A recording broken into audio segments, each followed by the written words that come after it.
Dahil maulan ngayon, medyo maulan ang panahon. Kaya medyo nakakatamad mag-ukay-ukay ngayon. Nakakatamad lumabas at maglakad-lakad at mag-hunting. Ang naisip ko ngayon, dahil marami naman akong damit dyan. Ayan, no, lumalakas na naman yung ulan. No? Papakita ko sa inyo. Ayan, no? Maulan. Maulan talaga ngayon. Titila, tas uulan ulit. Nakakatamad pag ganun. So, ang sinasabi ko sa inyo kanina, dahil nga marami naman akong damit na nakatago dito sa maliit naming bahay, yun na lang siguro yung arrivals natin. So, welcome sa bagong episode natin ngayon. At ngayon, mag-new arrivals hunting tayo dito mismo sa apartment namin. So, mga tol, new arrivals tayo dito indoor. So, papakita ko sa inyo, baka kasi sabihin nyo, anong klaseng vlog yan? Anong klaseng, yan, okay yan. Well, hindi nyo kasi alam kung gaano kadami pang stock ko dito sa loob ng bahay. Pero kung alam nyo, kung may ideya kayo na karamihan sa mga damit ko, hindi ko naman nasusuot lahat, syempre, sa sobrang dami, yun na lang yung gagawin natin na i-vlog at hanapin para may pambenta tayo. Kasi magbe-bare months na pala, pero ibig sabihin, magde-December na, kailangan natin ng maraming stocks sa mga paninda natin kasi alam nyo naman pag December talagang dyan umiikot yung pera ng husto. So, syempre, kailangan din natin ng maraming items. Ayoko namang lumabas ngayon kasi nga maulan. Tsaka, kakaukay-ukay ko lang kahapon. Last time, yung episode na yon kahapon lang yon ginawa sa sample. So, eto, katuwaan lang. Para lang may ma-vlog tayo since wala naman akong ginagawa pa. Wag na nating patagalin. Ipapakita ko sa inyo kung gaano kadami pa ang stocks ko dito. Let's go. Ayan, so meron akong dalawang cabinet dito. Ito. Cabinet tsaka drawers. May nag-comment, hindi daw cabinet to. Sige, sorry. Meron akong isang cabinet, meron akong isang drawer. So, basically kasi, ito yung mga gamit naming personal nung asawa ko. Meron dyan na mga nahalo lang na items na hindi ko pa naman ginagamit. Mga items na nakuha ko sa iba't ibang ukay-ukay. So, eto kasi, limbawa, ayan, buksan natin to dito lahat ng ko, mga Obey na t-shirt. Ayan, may label pa nga yan, Obey Propaganda. Diba? So, ayan, ito lahat ng mga Obey na t-shirt ko. Hindi naman yan lahat nagagamit ko. Ano lang talaga siya, collection.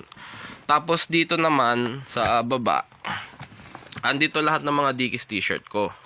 Ayan, hanggang dito pa yan, sa likod. Wait lang, lagyan nga natin ng ilaw.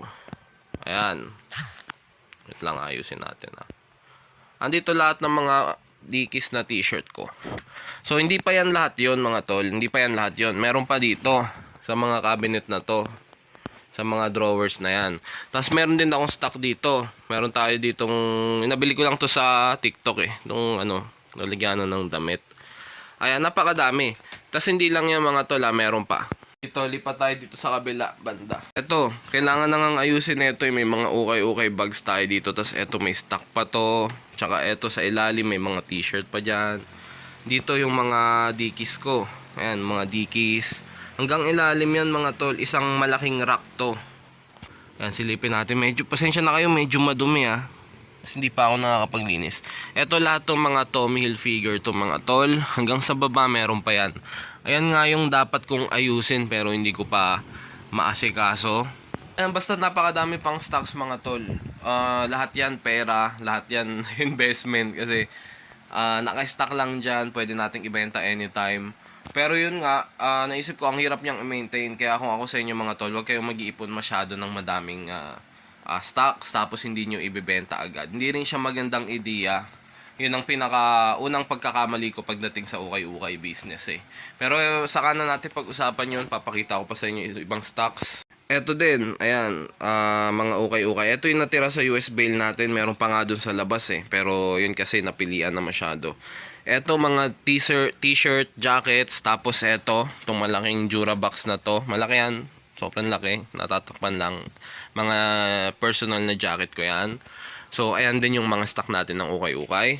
Then, eto rin, di ba? Ito, pinakita ko na sa inyo kanina.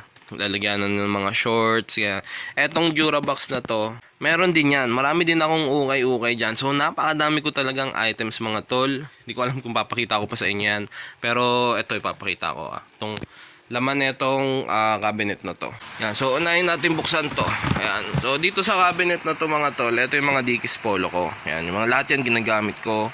Pamasok, pamporma, pang photoshoot. Lahat yan. Meron dyan khaki, navy blue, black, white, green, checkered, stripes, pinstripes, yellow. Ayan. Nandyan lahat ng mga Dickies Polo ko mga tol. So, hindi lang yan.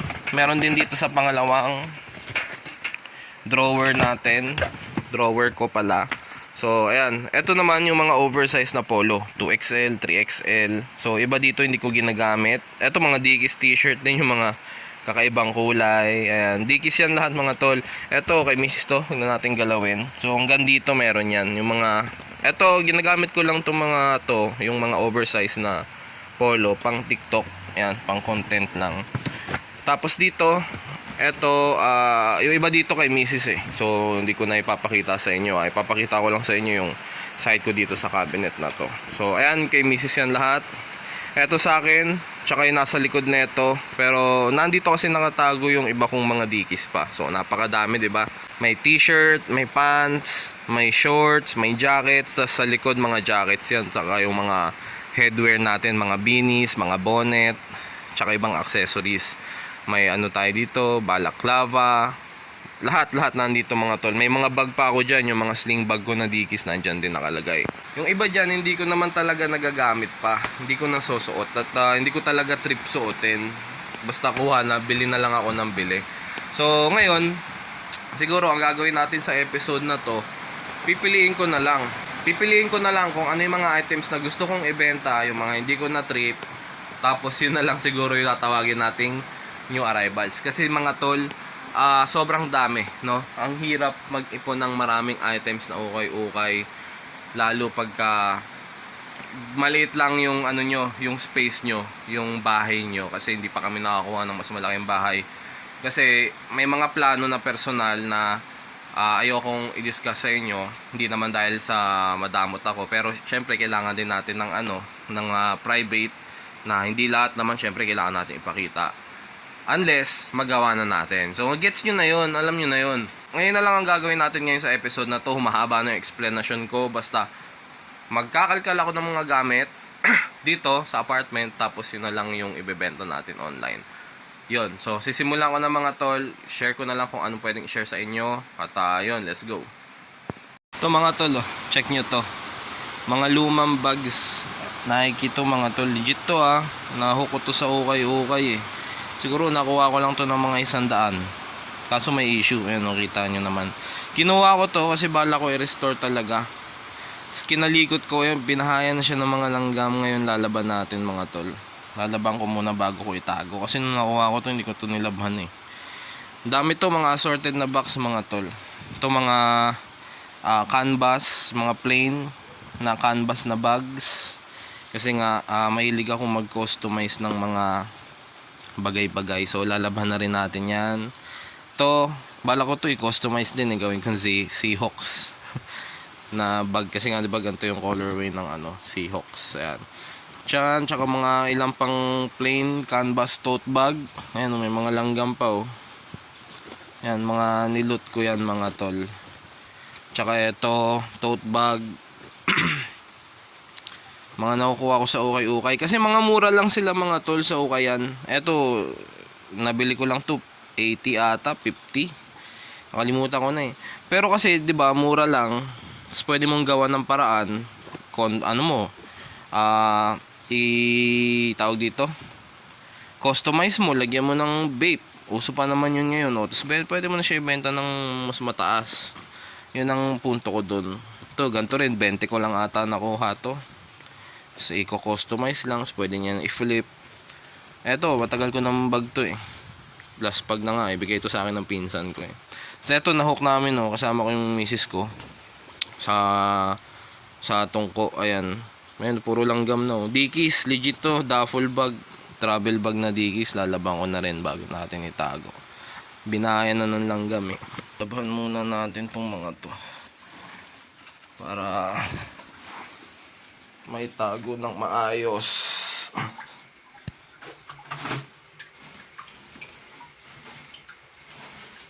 Laban-laban muna. Ayan, tapos may ipapakita ko sa inyo mga tol. Ayan, bukod dito sa mga cups na to, ito kasi yung mga recently ko lang na nakuha, tapos nalabhan na. Bukod dyan sa mga cups ko na yan, meron pa ako dito, yung mga hindi nalabhan.